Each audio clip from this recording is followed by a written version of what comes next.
So this goes away. I know you, let me, if I can move this, I can. But this is progesterone, believe me. All right. So progesterone goes towards cortisol, or it goes toward these mineral corticoids, and that's like uh, uh, magnesium and all these things. But I just want to focus here. So progesterone goes away because it's all going toward cortisol. But look what does happen. Now here, you can still make testosterone. So a lot of people, when they're low in progesterone, they begin to have male pattern hair baldness. I want to, if you have ever been pregnant, the baby's placenta makes a lot of progesterone. Progesterone is called progesterone because it promotes gestation. So you get this huge amount of progesterone when you're pregnant. And a lot of women will say their hair grew, their nails grew, they felt good because progesterone stimulates hair growth. All right. But when you don't have that, you can have hair thinning. That's why women who are menopausal, their hair thins and they grow a mustache because they start to make testosterone. And remember how I told you your fat tissue can make estrogen? Well, this is how it does it. When you don't have any progesterone, you can still go down this pathway. Here's testosterone, and in your fat tissue, you can convert that to estrogens.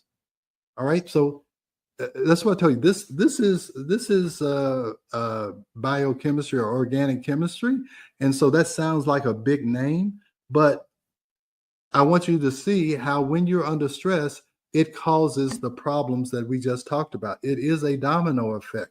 You get too much of this, you get too much of this, and you get too much of this, and you don't get enough of that. So that's why I focus on you looking at your cortisol and your progesterone. We want to see how high or lower is this. We want to see how low is this so we can replace this.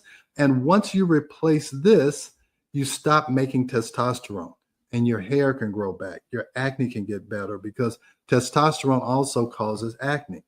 All right. So, Rebel, is this too complicated? Wow. Not too complicated, just a lot to process, to be honest with you. Because see, there, like you said, once you start that domino effect, how do you stop it? I mean, that Yeah, is, it's, and you know how fast dominoes can fall. exactly.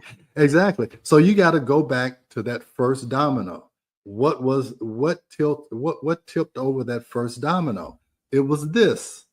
Okay, so you got to figure out. So again, my 4-point stress reduction plan is one: get rid of the stress, get rid of the stresses that you know about, and get rid of the stresses that you don't know about, like a poor diet that's stressing out your gut, a poor environment at work that's stressing out your emotions, a poor exercise routine that's making you sedentary and causing problems. So you have to get rid of the stress. And now, if it's a bad relationship, get rid of those relationships. There's some stressors you can't get rid of. So now you have to change how you respond to those stressors. You have to change how you respond to your boss who stresses you out if you can't leave the job. You have to change how you respond to your sick child because you can't get rid of your children. Okay, so you have to change how you respond to the stress. What I'm talking about today is helping you to repair the damage caused by the stress. So we can measure this and say, here's the damage. You don't have enough progesterone. You're making too much testosterone. Your cortisol is either high or low. So let's repair the damage that has been caused. Let's repair your gut. Let's get your gut right. So you have to repair the damage, and then you have to prepare for future stress because more stress will come. But I don't want you to get bogged down by all of these chemical symbols. I just want you to look at these names. When you have too much stress, you're going to make plenty of testosterone, you're going to make plenty of estrogen, and you're not going to have a lot of progesterone. And when I see these women menopausally, they're getting estrogen and testosterone in pellets. Those are the two things that you really don't need. What you really need is to replace this. So that's what happens when you don't understand what is going on in your body, is that you think that the doctor knows more than you, but that's not necessarily so. All right. So if I have to come to this again, but I just want you to see, and this is a part of Ageless Blueprint, is that this diagram has been around for ages. I don't have to come up with something new to show you how your body works. It's written in stone. This is organic chemistry. This is just the chemistry of your body, and it's been around for a long time.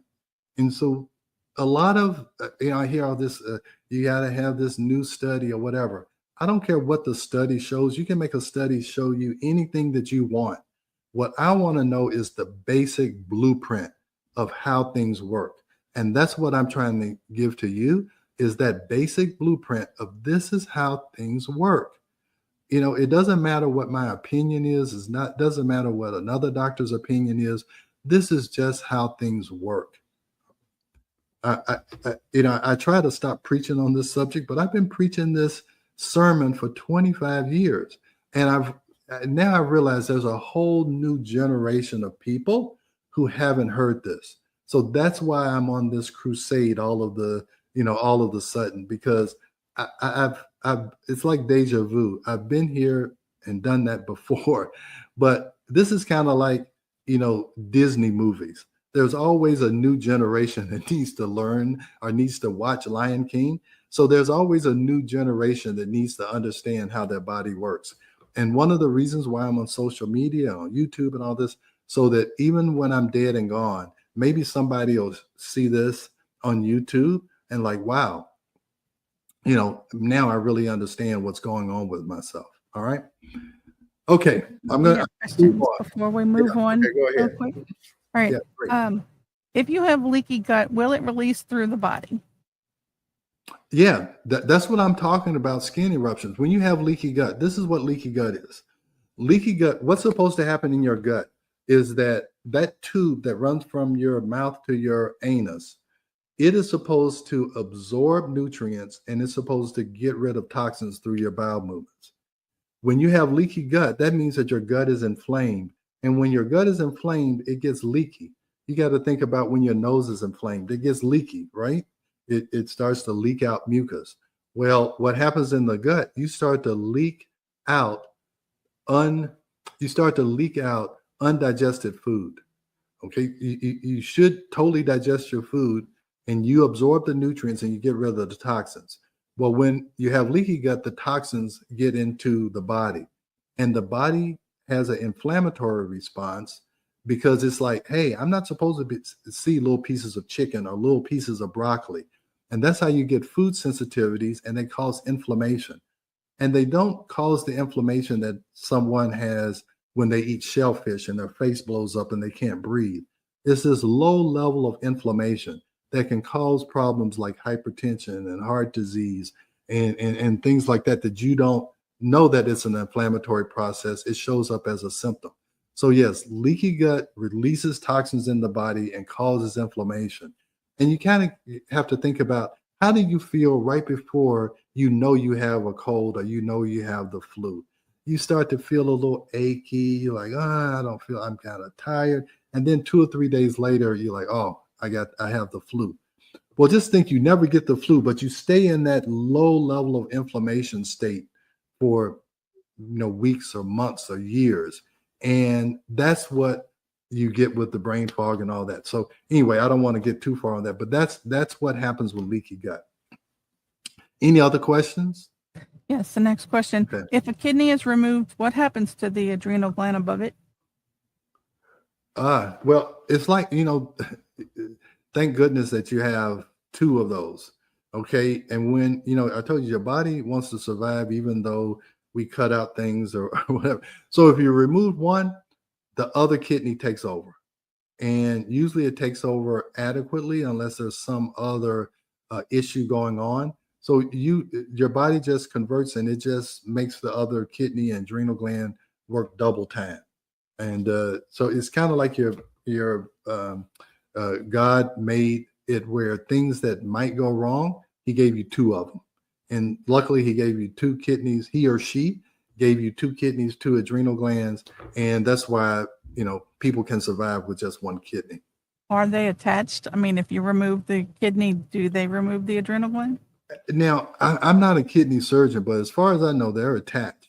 Is that they're right on top of it. Maybe some skilled surgeon can separate those out, but as far as I know, again, this is what I tell everybody. I know what I know and I know what I don't know. But as far as I know, that kidney and the adrenal gland, because the medical name for a kidney is renal, renal. So adrenal means it's right on top of the of the kidney or the renal gland. So I would assume that both of those are removed if you've had your kidney removed.